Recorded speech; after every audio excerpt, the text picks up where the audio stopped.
धुळ्यात पीडित मुलीच्या आईचा आत्मदहनाचा प्रयत्न, जिजामाता वसतिगृहातील मारहाणीचा निषेध।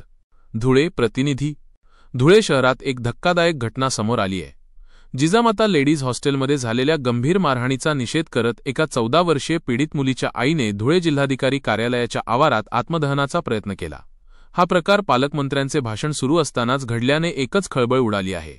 नेमकं काय घडलं? काही दिवसांपूर्वी धुळे शहरातील जिजामाता लेडीज हॉस्टेलमध्ये एका 14 वर्षांच्या मुलीला वसतिगृहाच्या गृहपाल महिलेने मारहाण केल्याचा आरोप आहे। पीडित मुलीच्या पालकांनी केलेल्या आरोपानुसार वसतिगृहातील गृहपाल महिला तेथे राहणाऱ्या मुलींकडून स्वच्छतागृहे आणि इतर घरकाम जबरदस्तीने करून घेत होत्या। हे काम करण्यास नकार दिल्याने त्या 14 वर्षीय मुलीला मारहाण करण्यात आली आणि त्यात तिचा हात फ्रॅक्चर झाला, असा गंभीर आरोप पीडित मुलीच्या पालकांनी केला आहे। या घटनेमुळे संतापलेल्या पीडित मुलीची आई अनिता सोनवणे यांनी आज धुळे जिल्हाधिकारी कार्यालयाच्या आवारात आत्मदहनाचा प्रयत्न केला।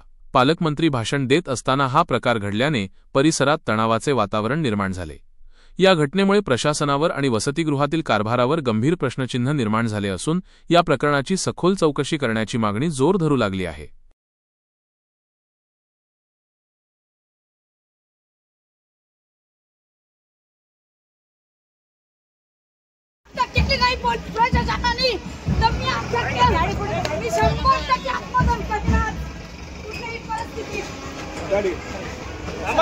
महिला सदार घेऊन जा, एक दोन महिला पाहिजे।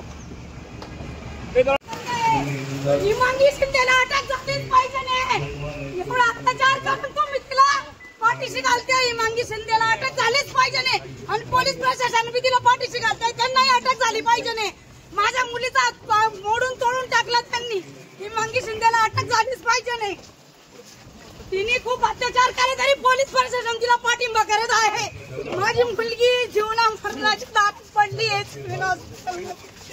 यांनी पोलीस प्रशासन तिला फूट सपोर्ट करत आहे। माझ्या मुलीला न्याय मिळालाच पाहिजे।